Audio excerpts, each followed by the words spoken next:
Ve'ila Mishpatim. Et donc aujourd'hui, on va s'arrêter justement sur l'ordre chronologique de la paracha. Comment ça se fait qu'à la fin de la paracha cette semaine, on voit des sujets qui sont passés avant qu'on reçoive la Torah, et apparemment, il y a un système d'ordre dans la Torah, même si on sait très bien ce que Rashi nous ramène plusieurs fois, que En Mukdam ou Mukhab la Torah, qu'il n'y a pas d'ordre chronologique dans la Torah, et les choses ne sont pas forcément écrites d'une manière comment elles se sont déroulées. Néanmoins, on ne dit pas ça n'importe quand et n'importe comment. On dit ça, il faut qu'il y ait une raison pour le dire, il faut qu'il y ait un sens pour le dire. Et quand on le dit, certainement qu'il y a une raison pourquoi la Torah a décidé de ne pas dire les choses en ordre chronologique. C'est ce qu'on va voir aujourd'hui. Et on va parler aussi du Shabbat qui arrive, Shabbat Mishpatim. C'est aussi le Mevarachim HaChodesh, le Shabbat dans lequel on bénit le premier Adar. Merveilleux discours que Rabbi a parlé en 1981 sur l'importance du premier Adar, que c'est lui qui est doublé. Et ce qui n'est pas normal. Parce qu'en règle générale, quand tu rajoutes un mois, puisqu'on est l'année bissextile, où on a justement donné un très beau cours lundi après-midi sur l'année bissextile, on peut le revoir sur l'application eTorah, E-T-O-R-A-H, sur Google et Apple. Quel est le but d'une année bissextile, une année Meuberet dans laquelle on rajoute un mois? A priori, quand tu rajoutes un mois, ça devrait être le dernier Adar. On sait très bien que la halakha te dit clairement que le mois qu'on rajoute, c'est le premier.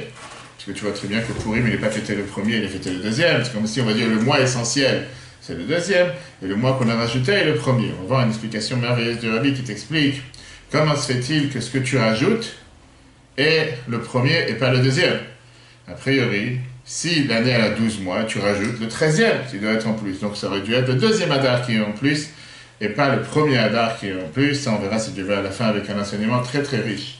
Comment et qu'est-ce qu'on apprend du fait que la Torah décide de rajouter un 13e mois, et néanmoins ce 13e mois n'est pas le 13e mais le 12e. Et le 13e, c'est celui qui viendra après. D'accord? Ça, c'est pour le menu du jour. Et on va commencer, comme je te dis, avec cet ordre chronologique. Comprenons comment Dieu il a mis ces parachiotes dans la Torah. On va tout de suite voir qu'il n'y a pas seulement une logique derrière ces parachiotes, de la manière comment ils ont été décrits, de la manière comment ils ont été notés.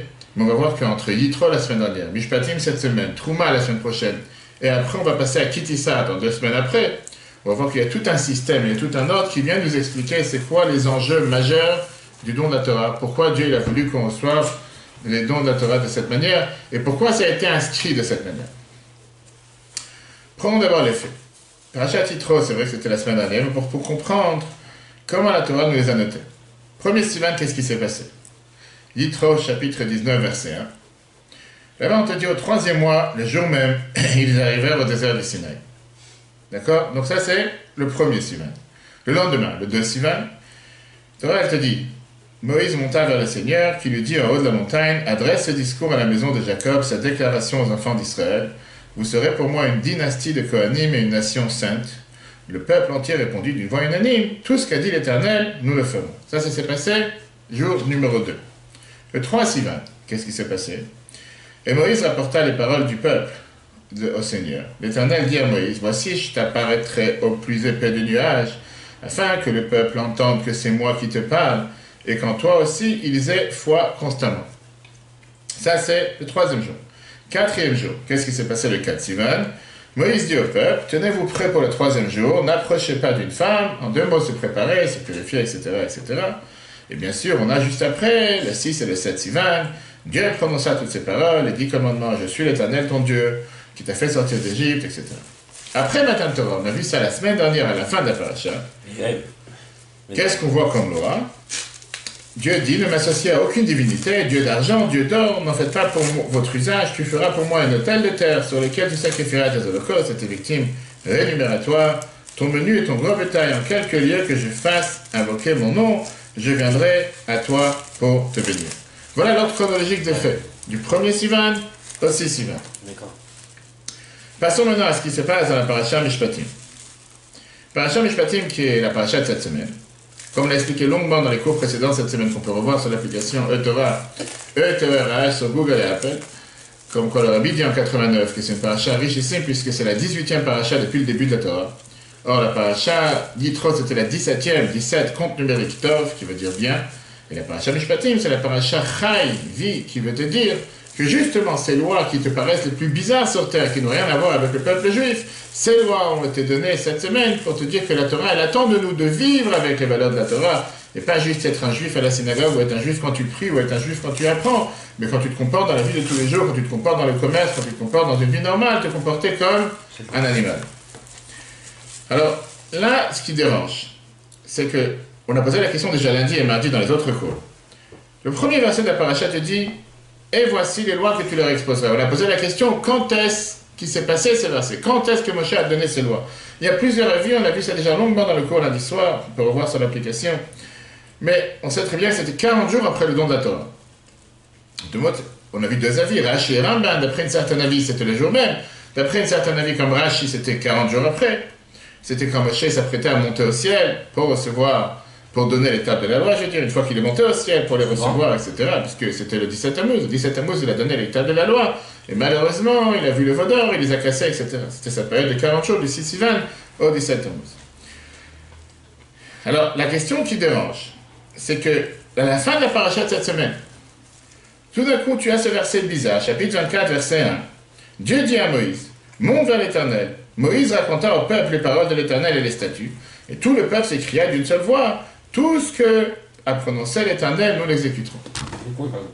Justement, de quoi tu parles? C'est de quoi tu es en train de parler? C'est en train de revenir en arrière. Et après, ça envoie quelques versets plus tard, et ça, c'est ce qui dérange encore plus. Moïse érigea un autel au pied de la montagne. On est bien obligé de dire qu'il n'y a pas 36 000 montagnes. On parle bien de la montagne qui est le mont Sinaï. Puis, 12 monuments, le Misber, pour les 12 tribus d'Israël, ils offrirent les sacrifices. Et il prit le livre de l'Alliance, et il fit entendre la lecture au peuple, et ils dirent, tout ce qu'a prononcé l'Éternel, nous ferons et comprendrons. La fameuse phrase qui est, Naaseh venishma. On va faire et on va comprendre.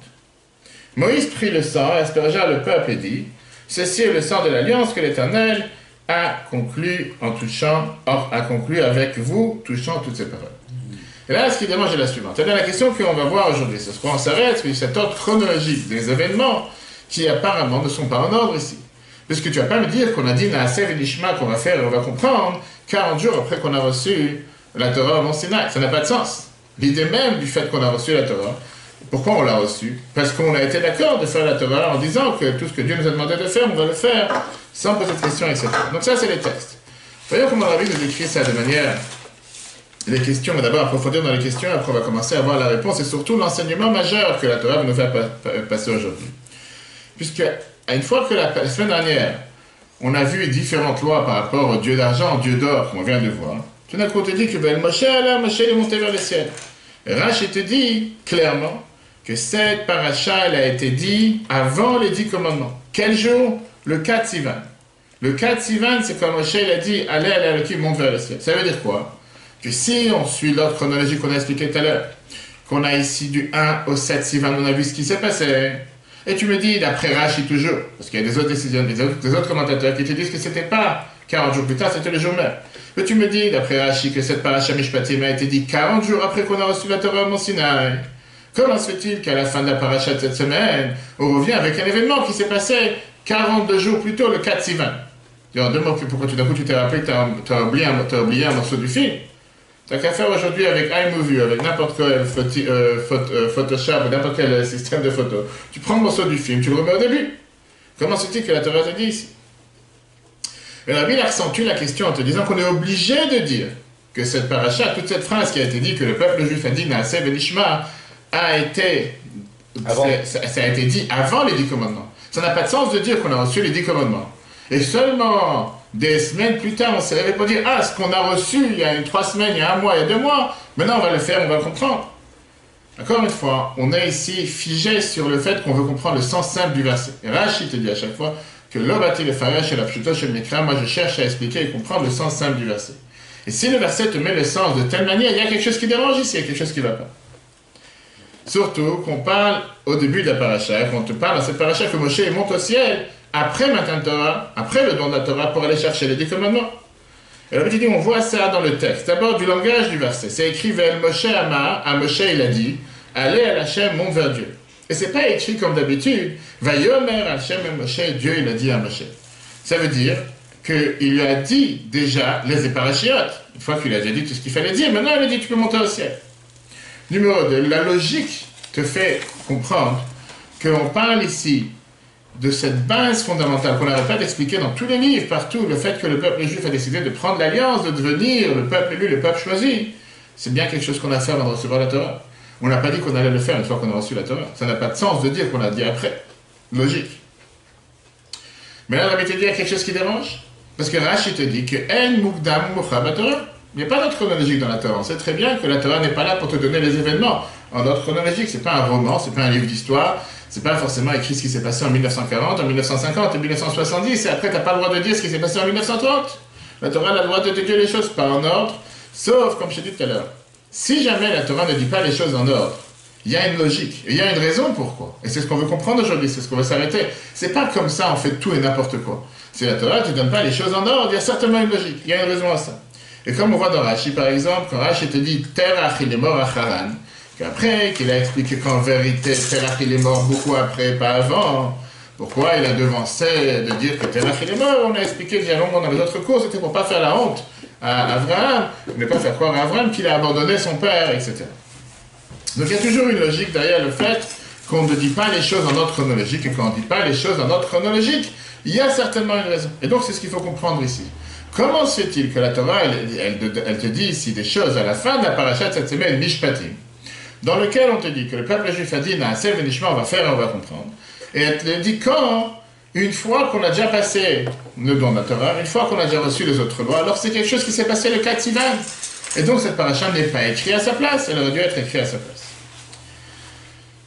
Avant de passer aux réponses, il y avait des fois que l'Rabbi dans les discours, il posait jusqu'à 23 questions sur le même rachat. Et parfois, il se retournait derrière. Et il demandait aux anciens qui étaient assis derrière lui, à quelle question j'en tiens? Est-ce que vous tenez le compte? Et malheureusement, il y avait certains qui s'étaient fatigués. Des fois, Shabbat après-midi, ils ont mangé la tafina, on va dire, ils sont déjà très... C'est le challenge, c'est la même chose. La tafina, c'est en version séfarade. Et que des fois, ils étaient fatigués. Qu'est-ce que je te dis? Challenge, ça s'appelle. C'est la même chose. En d'autres mots. En deux mots, l'idée, elle était que des fois, tu posais des questions une après l'autre. Et quand tu étudies ce qu'on est en train de voir aujourd'hui, une fois qu'on va finir, tu te dis, mais comment j'ai pu être bête de lire ce Rashi, sans m'arrêter sur ces points moi-même. C'est vrai qu'on n'a pas ce cerveau, je suis tout à fait d'accord, mais c'est pour ça qu'on apprend ça ensemble. De te dire qu'il y a quelque chose qui ne va pas ici. Comment tu peux lire cette paracha, ce Shabbat à la synagogue et pas te poser la question? Il y a quelque chose qui dérange. Il y a quelque chose qui ne va pas ici. Qu'est-ce que ça veut dire qu'à la fin de la paracha de cette semaine, on te dit, Naaser Venishma, bienvenue au club. On a reçu la Torah la semaine dernière. Pourquoi tu n'as pas dit ça avant? Plus que ça, dans la paracha Yitro, si jamais on ne se pose pas la question, on voit ici quelque chose qui dérange. Parce que dans la paracha Yitro, la semaine dernière, comme on vient de voir dans l'ordre chronologique, on te dit les préparations à la Torah le 2 Sivan. On te dit les préparations qu'on a fait le 3 Sivan. On te dit les préparations qu'on a fait une partie du 4, dans lequel il te dit de se séparer, de se préparer, de se purifier, etc. Et après ça, on te dit Matan Torah, le 6 et le 7. Et après, on te dit ce que Dieu il a dit à Moshe juste après. Arrive la paracha de Mishpatim, et on fait marche arrière. Quand tu rembobines le film, tu commences à parler de ce qui s'est passé le 6 Sivan et ce qui s'est passé le 5 Sivan. Tu es en train de faire les choses totalement à l'envers. Maintenant, j'allais te dire comme ça. Quand tu me parles d'un événement, on va dire qui n'est pas majeur, pas un événement tellement important, tu parles d'un événement, on va dire c'est pas tellement important de savoir si c'est vraiment l'ordre chronologique ou pas. Bref, mais là, tu parles de l'événement majeur du peuple juif, ce qui était le but même, comment nous sommes devenus le peuple juif, comment nous avons reçu la Torah. Et là, tout d'un coup, on dirait que, pas seulement que tu n'es pas clair dans ton dossier, mais que tu viens et tu fais une présentation, on parle de Moshe qui a écrit la Torah, qui n'est pas en ordre. Alors je dis qu'à l'époque, on remercie de mon Dieu qu'il a fait la possibilité d'annuler, quand tu es sur l'ordinateur ou n'importe quoi, que tu peux annuler la dernière frappe que tu as fait, que tu peux recommencer en arrière. Mais là, c'est tout un paragraphe qui est en désordre. Avant de passer à la réponse, on va encore une fois accentuer la question. Quand on te dit, dans l'ordre chronologique des parachutes, comme Rashi te dit, ce qui a été dit juste après, va y avoir Moshe, que Moshe il est venu, il a raconté au peuple toutes les paroles de Dieu et tous ses mishpatim. On parle bien sûr des mishpatim, des lois qu'ils ont été dit dans cette paracha.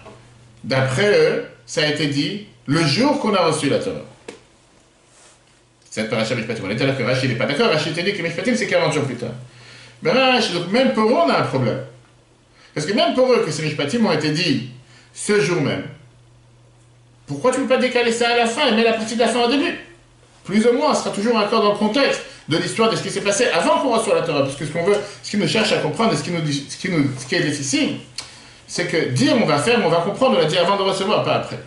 Mais d'après Rashi qui était dit que ça a été dit 40 jours après, les premiers 40 jours qu'il était dans la montagne, ça veut dire que quoi? Qu'on parle ici que Moshe il a fait énormément de choses.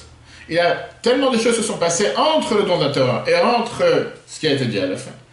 Et qu'on a ici pendant 40 jours dans laquelle on sort du sujet. Mais vraiment, autre chose, c'est pas 40 jours que tu es en train de regarder Moshe, il va savoir quoi faire. Il y a beaucoup de choses qui se sont passées. Et tout d'un coup, après ces 40 jours, on revient, on a oublié un point important. Pas un point important, un point majeur, un point essentiel, que sans ça, on n'aurait pas reçu la Torah. Clairement, si le peuple juif n'aurait pas dit Naasev et Nishma, on n'aurait pas reçu la Torah. Et après ça, on continue en te disant que Dieu il a appelé Moshe de monter au Sinaï, etc. Et donc on est bien obligé de dire qu'il y a ici une raison. Regardons d'abord le texte, dans le chiffre 3. Quand se passe l'ordre chronologiquement les derniers versets, le Or HaChaim était dit clairement. Le sens des versets prouve que cette paracha fut dite après le don de la Torah. Rashi vient et te dit. Ce passage a été dit avant les 10 commandements. Le 4 Sivan, il lui a été dit de monter vers la montagne. Le désordre chronologique doit s'expliquer, parce que Rashi te dit. Le 5e jour, Moïse construit l'autel situé dans la montagne et les 12 monuments. La Torah n'observant pas l'ordre chronologiquement des événements, ça on est tous d'accord d'après Rashi. Que la Torah te dit clairement qu'elle n'est pas en train de suivre l'ordre chronologique. Et comme on l'a dit tout à l'heure, c'est pas un jeu de dire quand ça t'intéresse, on ne fait pas les choses avec une ordre chronologique. Ouais. Si la Torah change la manière comment elle décrit ce qui se passe, il doit avoir une raison assez logique et assez, je veux dire, importante pour ne pas te donner les événements de manière chronologiquement comment ils se sont déroulés. C'est pas juste quand ça t'intéresse, j'ai oublié un morceau, je le mets à la fin. Ça n'a pas de sens. Pas une histoire ou un roman. Et ce que l'habitude dit, il est évident que cela s'applique uniquement lorsqu'on n'a pas d'autre choix. Pourquoi on irait changer justement les différents choix, les différents ordres? De même, il faut trouver une raison pourquoi l'ordre a été modifié. Là, on n'a pas été modifié pour rien. Et la réponse à cette question, et ça c'est une réponse majeure, c'est vraiment très riche quand tu comprends ce sujet. Et quand on va voir à la fin aujourd'hui, comment tout s'assoit et tout rentre tellement en ordre, une fois qu'on a compris de quoi la Torah elle fait allusion. La clé de cette réponse se trouve dans l'enjeu du don de la Torah. En 2 mots, qu'est-ce que Dieu il a voulu faire avec le don de la Torah? Qu'est-ce que Dieu il a cherché avec le fait qu'on a reçu la Torah? Quel était le but du don de la Torah? Qu'est-ce qu'on a cherché à faire avec? Et on va voir qu'on a ici un double enjeu. Et en fonction de ce double enjeu, on va comprendre pourquoi la Torah elle a décidé de dissocier les deux et de te mettre enjeu numéro 1 dans une paracha, enjeu numéro 2 dans la deuxième paracha, et ça suit les semaines prochaines. Trouma Tetzavé qui parle de la construction du temple, on va voir comment c'est magnifiquement attaché avec l'enjeu de cette semaine, et on va voir pourquoi la faute du Vaudor vient juste après. Qui dit ça, c'est la faute du Vaudor. Donc si on suit les prochaines semaines, on a encore une fois le même problème. La semaine prochaine, on va commencer à parler de la construction du temple. Tetzavé, on continue avec la construction du temple et les habits du Kohen. Qui dit ça, tout d'un coup, on revient avec l'histoire du Vaudor, qui s'est passé quand?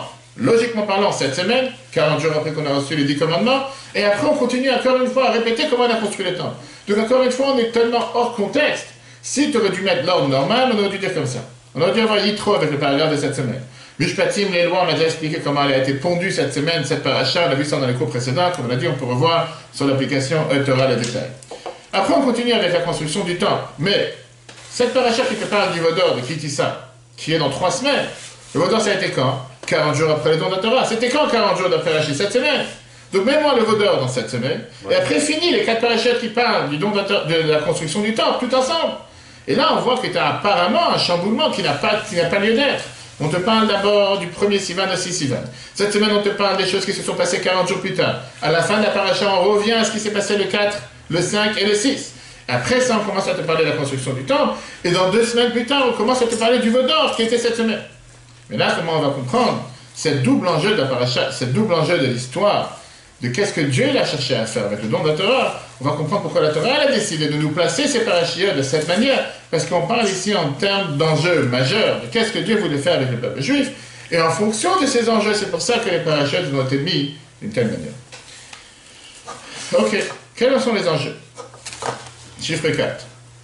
Dans Yitro, la Torah te dit la chose suivante. Le Seigneur, appelant du haut de la montagne, lui dit: ainsi tu diras à la maison de Jacob, on a vu ça la semaine dernière, un cours merveilleux sur Yitro, pourquoi d'abord les femmes après les hommes, le cours de lundi la semaine dernière, on peut revoir un replay sur l'application Torah. Et là-bas on a vu comme quoi Dieu il dit, ainsi tu diras à la maison de Jacob, vous avez vu ce que j'ai fait aux Égyptiens, désormais, si vous êtes docile à ma voix, deuxièmement, si vous gardez mon alliance, Vous serez mon trésor entre tous les peuples. Viens, le Rabbi t'explique la règle suivante. Au don de la Torah, il y a eu deux nouvelles choses apparaissent. Avant ça, on était un peuple d'esclaves. On est sorti devenu un peuple. On n'était même pas des Juifs, on était les Hébreux. Le peuple esclave, le peuple élu, le peuple choisi. Et tout d'un coup, qu'est-ce qui se passe? Premièrement, Dieu donne à Israël la Torah, les mitzvot et les lois. On va dire, premier enjeu, c'était un code de loi, la constitution, savoir quoi faire. Deuxièmement, les enfants d'Israël deviennent les serviteurs de Dieu, ainsi qu'il est dit dans Shemot, la raison d'être du peuple juif, la raison même de notre sortie d'Égypte, vous servirez l'Éternel sur cette montagne. Ainsi que Rachid explique dans Yitro, dans la paracha la semaine dernière, vous me serez à servir. Donc on a ici deux enjeux majeurs. Deux enjeux majeurs que la Torah, elle vient et elle cherche à nous décrire, à nous faire comprendre. Quand elle nous parle de qu'est-ce que Dieu cherche à faire en nous donnant la Torah. Ce n'est pas juste donner un code de loi. Il y a deux composants. Composant numéro 1, savoir quoi faire. Composant numéro 2, devenir les serviteurs de Dieu. Et alors, on va voir comment on retrouve ces deux enjeux dans les deux parachutes. Dans la paracha d'Yitro la semaine dernière, on voit beaucoup plus qu'est-ce qui dépend de ce que Dieu il a fait envers nous. Dieu nous a donné la Torah, les 10 commandements. On voit juste à la fin l'histoire de Misbère, de ne pas faire des dieux d'or, des dieux d'argent, avec les différents Misbères, les différents autels qu'on doit faire. Et c'est pour ça que toute l'explication de qu'est-ce qui s'est passé en fonction des préparations à Matan Torah, qui est dit dans la paracha la semaine dernière, ça découle essentiellement des mitzvot que Dieu a donné au peuple juif. Comment se préparer? Pas qu'est-ce que nous on va faire, pas qu'est-ce que nous on a fait. De se séparer de nos femmes, de se purifier, de se préparer à recevoir la Torah. Et c'est pour ça que tout ce qui se passe la semaine dernière, tout ce que la Torah te raconte dans ce chapitre, l'enjeu majeur numéro 1, qui est ce que Dieu nous ordonne, tout a été inclus. Donc on te dit soit ce qu'il nous a ordonné après qu'on a reçu la Torah, soit ce qu'il nous a ordonné avant qu'on a reçu la Torah, comment se préparer, comment se... Quand tu arrives à la paracha de cette semaine, Mishpatim, là on parle de la suite. Deuxième enjeu, qui est l'alliance que Dieu a fait avec le peuple juif. Comment nous sommes devenus ses esclaves, ses serviteurs, pardon. Comment nous sommes devenus asservis à Dieu. Et ça, c'est les détails qui sont appelés dans la paracha de cette semaine. Et donc c'est la raison pour laquelle, puisque cette semaine vient te parler de la deuxième enjeu majeur, qui est comment nous sommes devenus asservis à Dieu. On te rappelle qu'une des choses qu'on a fait pour être asservis à Dieu, c'est qu'on a dit la Sévénishma. Ça ne concerne pas ce que Dieu nous a demandé de se préparer en fonction de comment lui nous a donné les mitzvot de la Torah, mais plutôt comment nous nous sommes préparés, comment nous on a accepté, comment nous on a dit Naaseh, comment nous on a écrit ce livre d'alliance, comment nous on a préparé les misbères.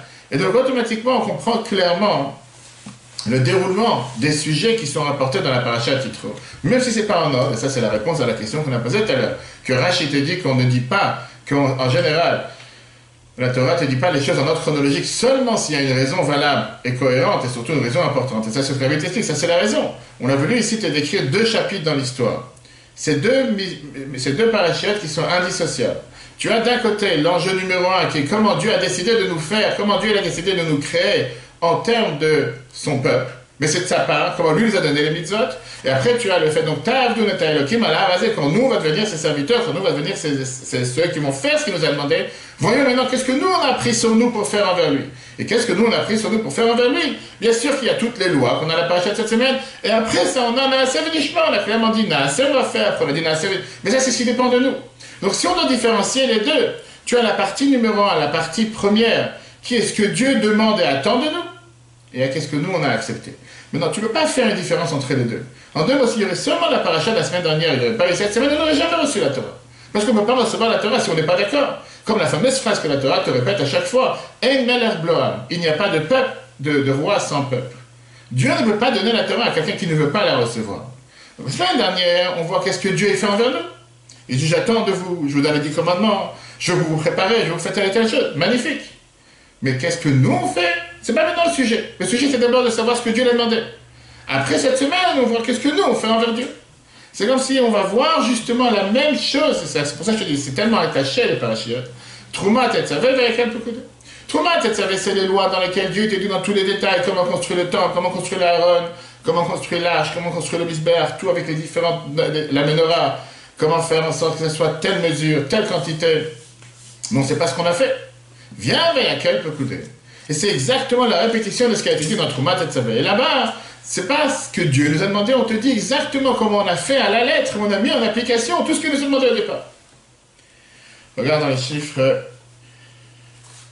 dans le chiffre 5. Retrouvons ces deux enjeux. 4, on a dit. Retrouvons ces deux enjeux dans la parashat Yitro et Mishpatim. Dans la parashat Yitro, il est question principalement des mitzvot de la Torah, les 10 commandements. Voilà pourquoi la Torah rapproche principalement les mitzvot que Dieu donnait à Israël pour se préparer. La séparation. Dans la parashat Mishpatim, il est question principalement de l'alliance entre Dieu et Israël. Et cela se passait par les détails suivants. Agir avant de comprendre. D'abord on va faire, après on va comprendre. Écriture du livre de l'Alliance, construction de l'autel, aspersion du sang, etc., etc. Et maintenant, on va comprendre, une fois qu'on a compris le lien et le rapport qu'il y a entre Yitro et Mishpatim, maintenant on va comprendre la suite entre la chronologie de la construction du Mishkan. Et comme j'ai dit tout à l'heure, la construction du Mishkan qui vient et qui devance la partie de la faute du Vaudor. Construction du Mishkan, Troumat et Tzavé. Faute du Vaudor, Kitissa. A priori, il y a quelque chose qui ne va pas encore une fois, si tu continues les semaines prochaines. Puisque si la faute du Vaudor s'est passée le 17 Tammuz, 40 jours après qu'on a reçu la Torah, qui est cette semaine, on se trouve maintenant 40 jours après, encore une fois d'après Rashi, qu'est-ce qu'elle fait pendant 3 semaines? Pourquoi elle est tellement décalée? Pourquoi tu as cherché à rapprocher l'ordre de construire le Mishkan juste après la paracha de cette semaine? Et la réponse, tu l'as ici. Cela explique également la chronologie de la construction du Mishkan. Parce que c'est une suite d'images de Mishpatim, tu ne peux pas dissocier les deux, l'alliance avec Dieu. Rashi Kitissa et donna à Moïse, la Torah ne suit pas notre chronologique. L'épisode du Vaudor a précédé de longtemps leur donner la construction du temple. C'était beaucoup avant le fait même que Dieu leur donne le devoir de construire le temple. Mais pourquoi ça a été décalé 2 semaines plus tard? Comme on vient de voir, puisque la paracha Trouma et Tetzavé, traitant de la construction du Mishkan, ont été placés près de notre paracha Mishpatim, où il est question du second thème du don de la Torah, l'enjeu de ce qui dépend de nous envers Dieu. Moïse monte vers Dieu, car la perfection de cette alliance entre Dieu et Israël est obtenue par la construction du Mishkan, où Dieu réside à l'intérieur, comme l'a expliqué longuement. Le fait même d'avoir intériorisé, d'avoir pris en compte, pas seulement superficiellement, mais dans les faits, qu'est-ce qu'on a reçu au don de la Torah, s'exprime comment? Par ça qu'on construit le temple, et comme on l'a expliqué longuement la semaine dernière, on verra aussi la semaine prochaine. Quand on a reçu la Torah, on n'a absolument rien fait. Tu as reçu une douille sur la tête. Tu as reçu une bombe de lumière qui est venue, qui a explosé sur toi, l'émanation divine sur terre. Vayered Hashem al Sinai. Dieu est descendu sur la planète, et je vous donne la Torah. Et qu'est-ce qui s'est passé? Pas seulement qu'on n'a pas supporté, qu'on est mort, c'est pour ça qu'on a demandé de revivre avec les derniers 8 commandements, mais en plus, 40 jours plus tard, on fait un vaudor. Ça, c'est comment on a tellement compris, comment on était tellement imprégné du fait qu'on a vu Dieu sur terre. Viens la Torah, elle te dit, Dieu dit, tu sais quoi? Si vraiment vous avez compris c'est quoi le don de la Torah, mets ça en application. Comment tu mets ça en application? Ça s'exprime directement par la construction du temple. La construction du temple dans laquelle Dieu te dit vous allez faire pour moi un temple et je vais résider parmi vous. Je n'ai pas envie que ce soit fait de ma part. Ce que moi j'ai à faire, c'est mes affaires. Moi je vous ai donné la Torah. Vous n'avez rien compris. Pourquoi vous n'avez rien compris? Vous n'avez pas intériorisé. C'est pas devenu une partie de vous-même. C'est tellement superficiel. Tu es sorti du concert, tu chantes plus. Tu n'es plus en train d'essayer, tu es tellement émerveillé dans le concert, tu chantais du danse, pourquoi en sortant, tu n'es plus en train de chanter? Parce que ça n'a pas eu un impact à l'intérieur de toi-même. Dieu dit maintenant c'est fini. Vous voulez vraiment me montrer comment vous avez pris en application, vous avez intériorisé le fait que vous avez reçu la Torah la semaine dernière, mettez ça en application dans la construction du temple. Et c'est pour ça qu'on ne pouvait pas dissocier cette paracha Mishpatim avec Troumat et Tzavé qui suit plus tard. Donc c'est pas qu'on suit l'ordre chronologique. Ça aurait été avant, on n'aurait pas compris. Tu aurais mis l'histoire du Vaudor plus tôt, tu m'aurais dit là on a totalement été hors contexte. Pas seulement qu'on n'a pas intériorisé, en plus on fait un vaudor. Là, Dieu a voulu montrer, non, viens, on suit la chronologie de ce qui devrait être. Pas dans les faits, pas dans ce qui s'est passé chronologiquement dans les dates, mais dans les sujets. Dans l'idéal. Dans l'idéal. Et là, on regarde, pourquoi maintenant Dieu a attendu d'avoir ces 2 étapes? Parce qu'encore une fois, le sujet majeur du don de la Torah, mis à part le fait que Dieu a décidé de nous donner un livre de loi, ou un code de loi, qu'on aurait pu très bien vivre sans, comme on a parlé, je ne sais pas si c'était le cours de jeudi la semaine dernière, pendant 2400 ans, le peuple juif, qui était les humains, on va dire, n'était pas en train de se tuer, n'était pas en train de se voler. Oui, il y a eu le déluge, mais il y avait une certaine civilisation, il y avait... oui, c'était dans le cours de Shabbat. Qu'est-ce qui n'allait pas avec les 7 lois d'Achid qu'il fallait rajouter 613 commandements? On aurait pu très bien vivre sans. Donc Dieu a décidé de venir nous donner des lois, c'est bien. Mais la question, elle est, qu'est-ce que nous on fait avec ces lois? Est-ce qu'on les met en application ou pas? Donc la Torah te dit on les met en application parce que le but majeur de Matan Torah, c'était de rattacher justement ces 2 mondes totalement séparés jusqu'à présent. Il y avait le matériel d'un côté et le spirituel de l'autre. Il n'y avait aucun contact entre les deux. Yaakov mettait les tefilines, il les jetait par terre après, avec des morceaux de bois qui n'avaient aucune valeur, aucune sainteté. Après Matan Torah, Dieu dit non, c'est fini de dissocier les deux. C'est d'ailleurs justement ce que le Rabbi t'explique. Yitro Mishpatim, Yitro c'est Dieu, Mishpatim c'est les lois humaines, lui les lois terrestres, de se bagarrer dans la rue, de faire tomber un enfant d'une femme enceinte, de taper son père, de maudire ses parents, de brûler un champ d'un voisin, tout d'un coup, d'où on est devenu les plus grands délinquants sur terre. Non, Dieu vient et te dit, tu as reçu la Torah, montre-moi comment tu l'appliques dans ta vie de tous les jours. Montre-moi comment dans ta vie quotidienne, c'est quelque chose qui a pas seulement une valeur, pas seulement je suis un bon juif, que quand je suis à la synagogue, comme la fameuse phrase que Rabbi répétait sans arrêt, que les gens aient dit, je suis un juif à l'intérieur et un goy à l'extérieur. Non, tu dois vivre comme un être humain, comme un juif, 24 heures sur 24, 7 jours sur 7. Et c'est pour ça que Dieu t'envoie 613 commandements. Qu'il n'y a pas un endroit où tu tombes, il n'y a pas un endroit où tu bouges, que ce soit dans ta chambre à coucher, que ce soit dans ta cuisine, que ce soit dans la manière de t'habiller, dans n'importe quel détail possible, il y a une mitzvah à faire. Pourquoi? Parce que le but majeur de Matan Torah est de rattacher les deux. Regarde ici les 7. Pourquoi ces deux étapes? Bien que Dieu décréta que le ciel est pour Dieu la lettre et la terre il a donné aux hommes, ça c'est dans les psaumes 115. Lorsqu'il désira donner la Torah, il abrogua ce premier décret et dit les inférieurs pourront monter vers les supérieurs et les supérieurs pourront descendre vers les inférieurs. Et moi je commence le premier ainsi qu'il est dit. Dieu descendit sur le mont Sinaï et après c'est écrit, il dit à Moïse monte vers Dieu. Alors si on résume tout ce qu'on vient de voir, avant de passer au deuxième sujet, Mishpatim, et la construction du Mishkan, c'est le travail de l'homme ayant un impact durable. Regardons d'abord ce qui se passe dans la Parashat Yitro. L'enjeu majeur de la Parashat Yitro, c'était quoi? Trait du don de la Torah perçu par les supérieurs, c'est Dieu qui descend, nous on n'a rien fait. Le résultat, le grand dévoilement du don de la Torah, le char céleste descend, la puissance divine se fait entendre, mais tout cela est temporaire, et j'allais même rajouter superficiel, ça n'a pas eu un impact réel sur nous. Et après, à la fin d'Yitro, au son du corps final, ils pourront remonter à la montagne qui n'est plus sainte. Et la preuve, elle est qu'à peine aussitôt fini l'émanation divine, la présence divine sur la montagne, nous montons, on a fait des grillades. Passe la Parashat Mishpatim. Là, ça parle de quoi? Trait principal du don de la Torah des inférieurs, qui montent vers Dieu. C'est à nous de monter vers, c'est à nous de faire le pas. Le résultat, le fait que les Juifs s'élevèrent et devinrent des serviteurs de Dieu, reste éternel, puisque cela venait d'eux-mêmes, ils l'ont intériorisé. Et d'où on le sait qu'ils l'ont intériorisé. Passons la semaine prochaine. La semaine prochaine, on voit le Mishkan. La Shrina a été produite par l'action humaine. La sainteté est fixée dans le Mishkan. C'est quoi la conclusion? Yitro et Mishpatim correspondent aux deux enjeux de don de la Torah, enseignement des lois et création d'une alliance avec Dieu. Chronologie désordonnée correspondante, et le Mishkan correspond à l'alliance divine. Voilà un merveilleux discours que Rabbi a mentionné ce Shabbat Mishpatim en 83. Passons maintenant à un deuxième discours. C'est une leçon majeure, parce que c'est comme ça que tu comprends, tu as les idées claires, comme on dit, tu sais exactement qu'est-ce qui se passe dans la Torah. Un deuxième discours très très riche, que Rabbi a parlé ce Shabbat, c'était le Shabbat Mishpatim aussi, bénédiction du mois de Adar Rishon, mois de Adar Rishon 1980. 81. Chaque Shabbat en général, Mishpatim, il fait des discours majeurs. Tu as un très beau discours en 84, en 86, dans lequel Rabbi parle amèrement sur le fait que les Juifs, le peuple juif n'est pas étonné qu'on parle de Mashiach, et qu'on demande que Mashiach arrive et qu'on peut s'asseoir comme c'est totalement froidement, on se dit ouais, qu'est-ce qu'il y a, il viendra pas, alors que c'est quelque chose qui doit nous déranger, basé sur ce qui s'est passé hier, le 24 juin, on a parlé ça longuement, la fameuse prophétie de Zacharie, de Zechariah, dans laquelle il y a la prophétie que Dieu va se venger des non-juifs qui veulent du mal à Jérusalem, et que Dieu va faire en sorte que Jérusalem ne sera pas abandonnée. On a parlé ça longuement dans le cours de hier, dans le cours de Tania et aussi avant. Mais là, on va voir sur un sujet qui est très intéressant, puisque cette année, c'est exactement la même chose. Du fait que nous avons une année bissextile, comme on a vu longuement dans le cours lundi après-midi, qu'on peut revoir sur l'application Etora. Quel est le sens d'une année bissextile?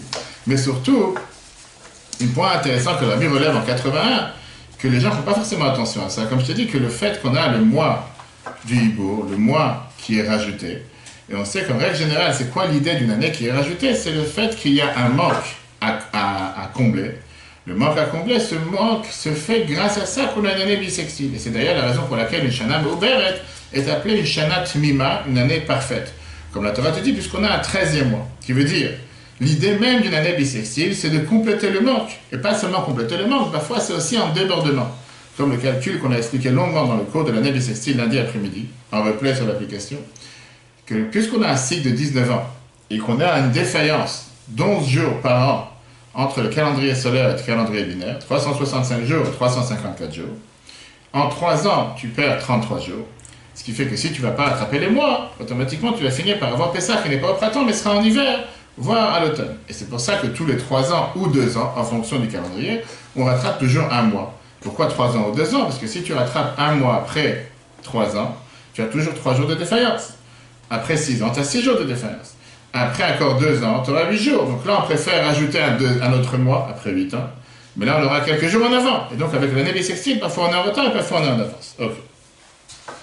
Le point commun, c'est que l'année bissextile est venue pour réparer les manques, pour compléter les manques. Le manque qu'on a eu dans le calendrier, pour le rattraper, pour faire en sorte que ce soit un manque qui soit toujours en accord avec ce que la Torah nous avait fait, que les fêtes dépendent forcément des périodes solaires, et puisque ça dépend, les périodes, les saisons dépendent du soleil, si on veut être, comme la Torah nous dit dans la paracha de cette semaine, Mishpatim, Shema et Chodesh Aviv, qu'on a la fête de Pessah, le mois du printemps, on est obligé de se remettre en accord avec l'année bissextile. Là, mais tu dis comme ça, c'est quoi le mois que tu rajoutes?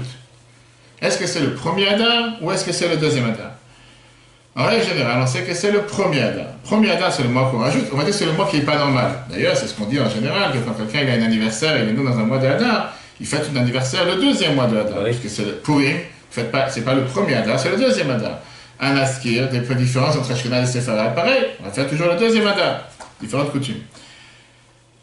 Et la question qui dérange, je l'avais dit que, bizarre, en général, quand quelqu'un il a raté une prière, quelqu'un il a raté une office, tu n'as pas fait mincha, et tu dois faire Maariv. On sait très bien qu'il y a des halakhot qui te disent que tu dois rattraper la Hamida de l'office précédente que tu n'as pas encore fait. Oui. Et après, tu vas faire ce que tu dois faire maintenant. C'est la logique, elle est. Que quand tu n'as pas fait quelque chose, que tu es en retard sur un dossier, tu finis d'abord sur ce que tu es en retard, et après tu fais ce que tu dois faire. C'est pas comme ça, on fait après. Là, dans le mode Adar, c'est différent. Mais en règle générale, c'est toujours comme ça. Là, ce qui est bizarre, c'est qu'on te dit non, l'année, elle a 13 mois. Mais quel est le mois que tu rajoutes? C'est le 12e. Pourquoi pas faire le 5e? Pourquoi c'est pas le 13e? On veut dire, regarde l'enseignement majeur, j'en ai les textes avec moi, je sais les mots que la ville emploie.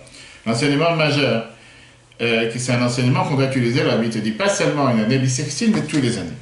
Quand on parle par exemple de quelqu'un qui doit faire une miloute très simple, qui doit faire charité et bonté, ou bien faire une beauté dans une mitzvah, ou bien il doit monter de niveau, jusqu'à maintenant il a fait une mitzvah, mais il a monté de niveau, il va venir, je te traduis le texte, il va venir et il dit, d'abord, il faut que je fasse tout ce que je dois faire aujourd'hui. Et après, c'est une fois que j'aurai fait toutes mes obligations, je pourrais prendre sur moi des nouveaux sujets, des nouvelles obligations, de faire une mitzvah en plus. On lui dit que non. Qu'est-ce qu'on apprend comme enseignement de l'année bissextile? Des fois, il faut savoir faire des rajouts avant de faire ce qu'on fait naturellement, normalement. Alors, il va dire non, d'abord, il faut que je fasse la prière, dans laquelle j'ai l'obligation tous les jours. Et après, je vais faire la prière qui est en plus, comme dans les lois de prière, quand il te manque quelque chose. On lui dit que non. D'abord, parfois dans la vie, il faut savoir faire ce qui est hors norme, la créativité, ce qu'on a expliqué longuement dans le cours de lundi. Qu'est-ce qu'on apprend dans l'année bissextile? Des fois, il faut faire Moussafim, qui est le Khatam, avant Tmidim, que c'est vrai. Des fois, il faut savoir faire ce qui est créatif avant de faire ce qui est le travail quotidien. C'est écrit, par exemple, dans Sefer Chassidim, un livre, que celui qui a des dettes aux autres, il n'a pas le droit de faire des zakah avant de payer ses dettes. D'abord, payer ses dettes, après tu vas commencer à faire des zakah. Donc, lui dit, il parle toujours aux troisième personne, c'est riche quand tu entends la chanson comme on l'a dit chanter. Lui, il dit que d'abord je paye mes dettes et après je vais faire des zakah. Il dit ça, c'est vrai que c'est le travail qu'on doit faire normalement. D'abord, la première des choses, paye tes dettes, après tu commences à faire des zakah. L'année bissextile t'apprend que des fois, il faut d'abord tout de suite donner des zakah. Que des fois, il faut savoir se surpasser. Que des fois, il faut savoir se dire, pas attendre que je finis mes anciennes dettes, après je fais d'abord payer les zakah. Et ça va faire que tu pourras payer tes dettes. Il dit, comme on a fait mes histoires, il y a monté dans la Gemara, qu'il y avait quelqu'un qui avait l'habitude, il ne voulait pas diminuer les sommes qu'il avait l'habitude de donner à chaque fois, pour ne pas diminuer dans la Gdusha, même quand c'était une période difficile pour lui. Et l'enseignement qu'on apprend du Shnat Haïvo, de cette année bissextile, il avait été dit, que grâce à ça, qu'il a agi de cette manière, il a réussi, malgré que c'était difficile pour lui, il a eu la force de continuer cette bonne conduite, de la faire même après qu'on a passé cette année bissextile. L'enseignement qu'on apprend de cette année, c'est que parfois il faut savoir rajouter à la tzaka tout de suite. J'avais dit par exemple, des fois il rentre dans des détails, comme s'il parlait avec des humains naturels. Tu vois des fois quelqu'un qui vient collecter de la tzaka. Ou bien celui qui vient collecter de la tzaka, il te trouve. Et il te dit qu'on doit avoir de la tzaka pour un sujet particulier. Et on doit avoir une certaine somme. Et après, d'après les normes, d'après ce qui est écrit dans Sefer Sidim, l'ordre il était que la personne doit dire, d'abord il faut que je paye mes dettes. Et après je vais pouvoir faire quelque chose. Là, elle avait dit que pour ça, on sait très bien qu'il y avait des grands dans le peuple juif qui avaient l'habitude de louer, d'emprunter de l'argent pour donner de zakah, malgré qu'ils savaient ce qui est écrit, qu'il faut d'abord payer ses dettes et après pouvoir donner. Elle avait dit l'essentiel est la suivante. Quel enseignement on apprend de ce Shabbat? Quand on vient te demander sur... Après, la Bible apprend ça au niveau personnel. Quand Quand on vient te demander de faire une minute reste et une montée vers un autre, et lui, il dit que j'ai déjà des choses que je suis obligé. Je vais payer le salaire d'études de mes enfants, j'ai la mitzvah de s'occuper de ma femme, et pour ça, il faut avoir de l'argent. Et après ça, je donne la zakat en général. Et donc d'abord, il faut que je paye et je m'occupe de tous ces sujets-là, et après, je vais faire des choses en rajout. Viens, l'étude qu'on apprend de l'année bissextile, que malgré que normalement, on va avec un seder avoda normal. D'abord, on a le premier mois, après le 12e mois, et après, on peut rajouter. Certains ont dit que non. Qu'est-ce qu'on a rajouté le 12e mois? Il passe avant le 13e. C'est-à-dire le mois qui est rajouté, c'est le premier mois, pas le deuxième mois. Et là, on apprend qu'on a ici 2 ordres. 2 ordres comment se comporter dans le service de Dieu. On sait qu'en règle générale, c'est important, comme on l'a expliqué longuement dans le cours lundi, d'avoir son service régulier, ses cours réguliers, ses prières régulières, sa manière de faire les mitzvot de manière régulière, avec tmidim que c'est de manière continuelle. Et parfois, on a l'ordre que la Torah nous demande de se surpasser, de faire des choses en ordre, des cours en ordre, des prières en ordre, de travailler de manière différente, des mitzvot en ordre. Et en règle générale, on sait que c'est 2 choses différentes. C'est une chose qui a, premièrement, le devoir de faire, par exemple, les prières de tous les jours, arrive Shabbat et fête, et là, on doit faire quelque chose qui est plus que la norme. C'est pour ça qu'on ajoute, mais on fait quand Moussaf? Tu ne fais pas avant Shacharit. Tu fais d'abord la prière de tous les jours, et après tu rajoutes la Saint Moussaf. Rabbi termine en te disant, il y a quelqu'un qui va dire et dit comme ça. Malgré tout ce que j'ai entendu, malgré tout ce qui est écrit, d'abord je vais manger, après je vais boire, après je vais apprendre mes cours de Torah normale, après je vais aller me promener. Pourquoi il faut que je me promène? Parce que Rambam il écrit que pour que le corps soit en bonne santé, il faut se promener, il faut faire du sport. Et une fois que Rabbi dit plus que c'est quelqu'un qui fait attention à faire tout ce que Rambam dit. Donc la première des choses, il s'est dit, la première des choses, c'est que j'aille me promener, je prends mon temps. Après, une fois que j'ai terminé une chose pareille, j'arrive à la maison. Et je me dis, regarde, j'ai déjà mangé, et j'ai mangé comme la Torah, elle nous dit qu'il faut être rassasié. Et en plus, j'ai fait ce qui est écrit dans le Birkat Hamazon Ve'achalta ve'savata. Et j'ai aussi bu, parce que si j'ai pas bu, ça se peut que je ne suis pas vraiment rassasié, puisque d'après une avis, quand on dit ve'savata, ça parle sur la boisson. Et après ça, la Gemara a dit des choses graves sur quelqu'un qui mange et qui ne boit pas. Après, il faut que j'aille me promener. Une fois que j'ai terminé de me promener, je vais lire les journaux. Si je ne lis pas les journaux et je trouve un ami dans la rue, un bon ami, je te traduis mot par mot, et je trouve un bon ami dans la rue, il faut que je sois au courant de ce qui se passe. Il ne faut pas que l'autre me prenne pour un idiot, je ne suis pas au courant des nouvelles. Ah, j'ai des dettes. On parle des dettes en termes d'études, des dettes en termes de Torah, des dettes en termes de cours. Il fait, écoute, quand je me suis levé le matin, j'ai clairement dit que d'abord je vais faire les choses que je dois faire, et s'il reste du temps en plus, là je vais trouver quoi faire. Là, il dit qu'il faut que tu saches une chose. Manger et boire, ça c'est des choses que tu n'es pas obligé de faire. C'est pas que la Torah, là, oui, il faut les faire, mais c'est pas obligé de les faire avec le plus grand ido, on va dire, la plus grande beauté. Et il n'y a pas non plus une mitzvah, une obligation de les faire avec la plus grande largesse possible. Bien sûr que quand la Torah te dit c'est pas une mitzvah que tu es obligé, que tu dois manger tous les jours, tu dois te rassasier tous les jours. C'est si tu t'es mangé, tu t'es rassasié. La mitzvah de manger, c'est Shabbat et Yom Tov, de faire des repas importants, etc.